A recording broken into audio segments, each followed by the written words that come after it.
আজ আমি তৈরি করলাম চিংড়ি মাছ দিয়ে মূলোর ঘন্ট। জিরে আর কালো জিরে ফোড়ন দিলাম, দিলাম একটুখানি কাঁচা লঙ্কা, দিলাম একটু গুঁড়ো লঙ্কা, দিলাম একটু হলুদ, আর মূলোটা আমি গ্রেট করে নিয়েছি।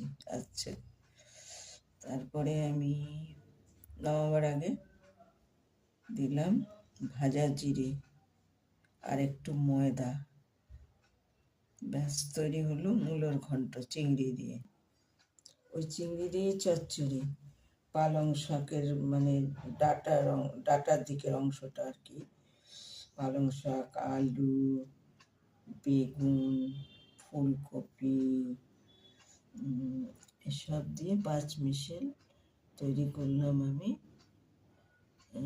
চিংড়ি দিয়ে চচ্চড়ি। এটা দিলাম কালো জিরা ফোড়ন, নুন দিলাম, একটু কাঁচা লঙ্কা দিলাম, একটু গুঁড়ো লঙ্কা দিলাম, দিলাম নুন মিষ্টি। আর এই ঘন্টটাতেও দিয়েছি মিষ্টি, এটা একটু মিষ্টি মিষ্টি হবে। আর এটার মধ্যেও একটু সামান্য মিষ্টি দিয়ে, ঘন্টটাতে একটু বেশি মিষ্টি দিয়েছি।